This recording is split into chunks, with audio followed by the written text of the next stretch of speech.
What's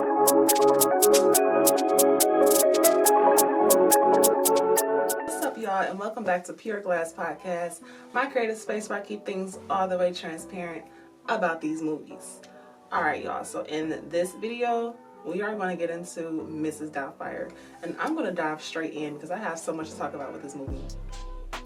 First of all, I need some water before we talk about this guy. So, Mrs. Doubtfire is about the most unhinged baby daddy I've ever seen on screen. And if y'all know another one, please point him out in the comments, but I don't even remember the guy's name. I'm just gonna call him Miss Doubtfire. So Miss Doubtfire was just, like I said, unhinged. Within the first 10 minutes of the movie, we saw how irresponsible this guy was. And I kid you not, I just couldn't believe it. When you watch this movie as a child, because it's a family movie, so I remember first seeing this when I was like, maybe 12, 13-ish. I'm just guessing. I was younger when I saw this movie. So I'm like, okay, it's funny. He dressed up as a woman to get closer to his kids. He's hilarious, tricking everybody. It's funny to watch as a child. You get a good laugh out of it. As an adult, honey, she should have got a restraining order on this guy a long time ago. What? So let's dive in, y'all. Like I said, within the first 10 minutes, we saw how irresponsible this guy was. He was a voice actor. Okay, had a decent job. Robin Williams, we all know him and love him. But the character that he was voicing happened to smoke a cigarette. Smoking a cigarette. He was about to get eaten by the cat. Let me just take the stress off and smoke a Lucy, okay? He got in his feelings about his character smoking a cigarette and quit his job. Now, I'm sure that wasn't the first time his character got high, popped open a bottle of Jack. I'm sure the little character done something before, because when you look at the crew that he was working with, they were all getting high behind the glass. So this crew clearly imitates what they do in real life onto their characters. And I'm sure that wasn't his first time voicing a character who smoked a cigarette or a joint or whatever the case may be. I don't think it's a big deal, but this is back in the day. But at the end of the day, it's like, bro, who cares? I will see if this bird was slitting his wrist, promoting self-harm, you know what I'm saying, promoting violence amongst females, like a female bird he was choking out. But no, he was smoking. And he quit his job because the bird was smoking. And not even that. After he quit his job with no backup plan, with nothing else going on for him, he decided to throw his 12-year-old son a birthday bash. And I mean the biggest bash of them all.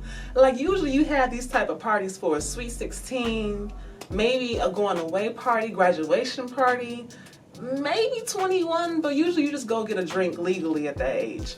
This dude turned 12, bro. After you just quit your job, you threw him a massive block party. I'm talking about the whole city of kids came to their townhouse for a party for a 12-year-old.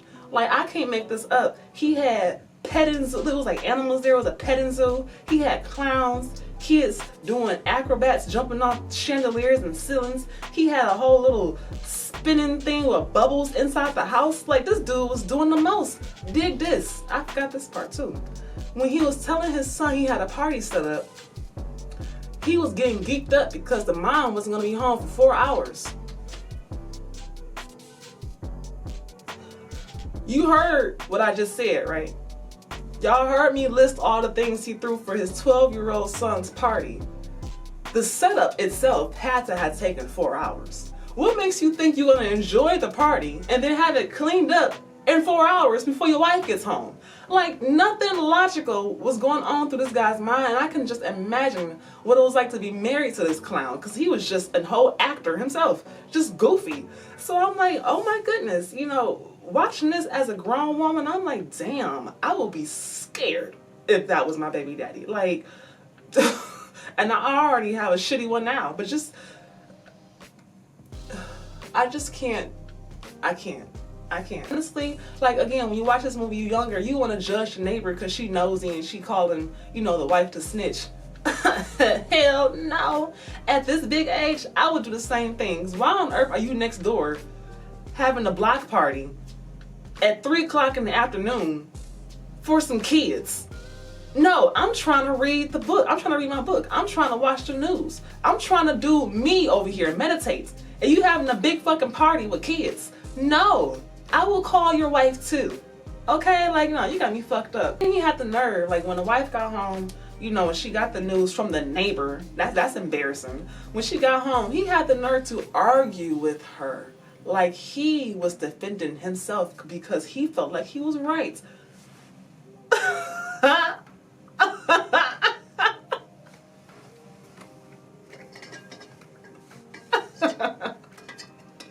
Typical dumbass baby daddy, right? Just wanna, oh no, you in the wrong because you didn't want to celebrate his birthday anyways. You wasn't gonna do anything for him. Well, no shit. He's just 12. You're not even 13. You're not even a teenager yet. You're just 12.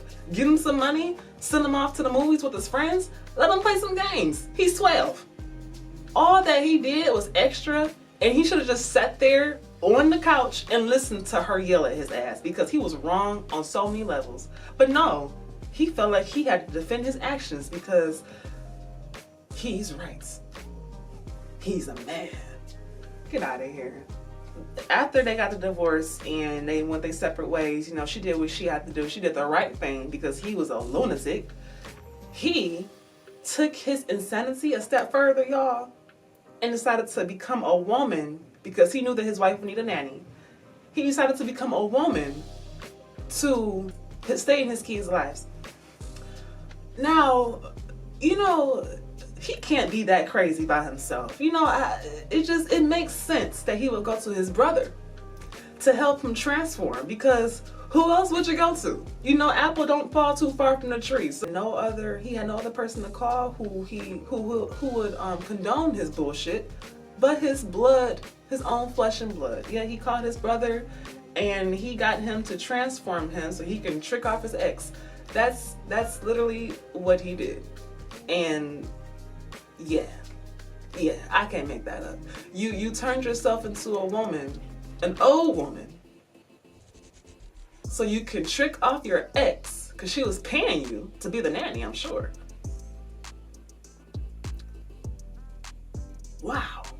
So luckily we did see him get another job. He wasn't just tricking off his ex the whole time. He did get a job in like filming, doing like stocking with the film and stuff. And it was definitely beneath him, but you know, at least he ended up getting something else aside from being a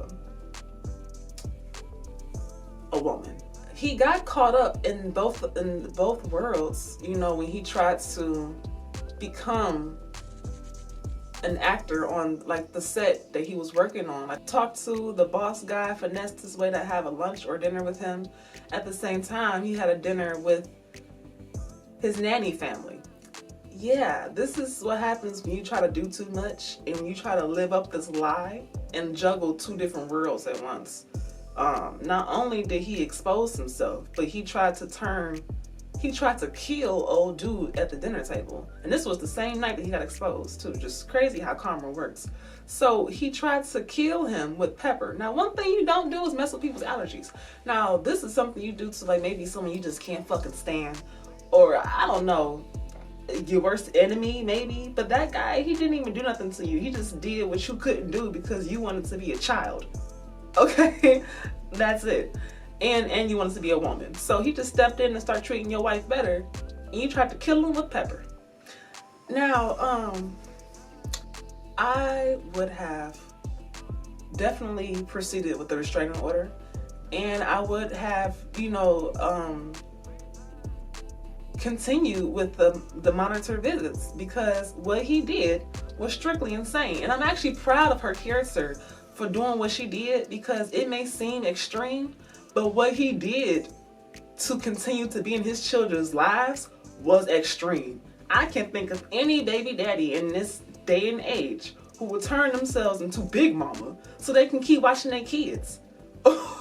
I wish I would see that shit in the hood. Look, all I gotta say is this guy was a complete nutcase.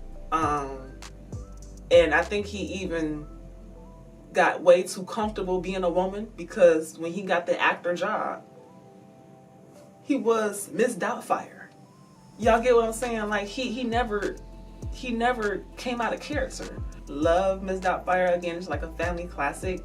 But when you watch it as an adult, you just look at it from a different perspective, and you really like psychoanalyze the characters. Like, whoa, whoa. Like he really did the most, you know. And again, I feel like when you have psychotic people like that, it has to come from somewhere. Sometimes you do get a random ass crazy child in the family, but I'm not surprised that he went to his brother to get a transformation, because to come up with that type of craziness, your siblings will help you with that shit. You know what I'm saying? Like, child. Unfucking hinged, okay? Like, look, I'm almost scared to date a voice actor at this point, because, like, damn, are you gonna trick me into, are you gonna become like my nanny next? Like, I don't know. Because they can easily change their voice. You know what I'm saying? Like, damn, I'm scared. I am nervous. Let me go on a date with a guy, he's like, oh, I'm a voice actor. I'm gonna ask him to do a woman. Ask him to do a woman's voice. And if he can, run, girl, run. He ain't the one. He gonna be your nanny. Okay? That's all I have to say about Miss Doubtfire. Leave your comments below, and I'll see y'all the next one. Bye.